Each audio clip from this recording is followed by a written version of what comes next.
बच्चों, आज की कहानी का शीर्षक है चींटी और टिड्डा। तो जैसा कि बच्चों मालूम है कि चींटियां जो हैं बहुत मेहनत करती हैं और गर्मियों में वो अपना बहुत सारा खाने का सामान अपने बिल में इकट्ठा करते हैं सर्दियों के लिए। तो सारी चींटियां अपने काम में लगी हुई थी, अनाज को इकट्ठा करती जा रही थी। और फिर जब थोड़ा सा अनाज कुछ गीला होगा तो उसको सुखाने लग गई। तब तक में वहाँ पर एक टिड्डा आया और वो ठंड बहुत पड़ रही थी। फॉगी फॉगी डे था, सारा दिन भी फॉग भरा हुआ था, ठंड बहुत ज़्यादा थी। तो टिड्डे को बहुत भूख लगी थी, उसने कई दिन से कुछ खाया नहीं था।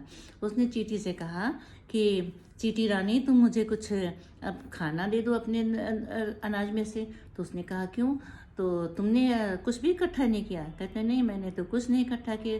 कहते जब तो गर्मी थी, जब सर्दियाँ आने वाली थी, तो तुम क्या कर रहे थे, तुमने क्यों नहीं इकट्ठा किया? तो कहता मैं तो तब गाना गा रहा था, मैं तो आनंद उठा रहा था, मैं तो गाना गा रहा था। तो चींटियों ने कहा हम लोग तो बहुत मेहनत से इकट्ठा करते हैं, तो मैं तुमको क्यों दूँ?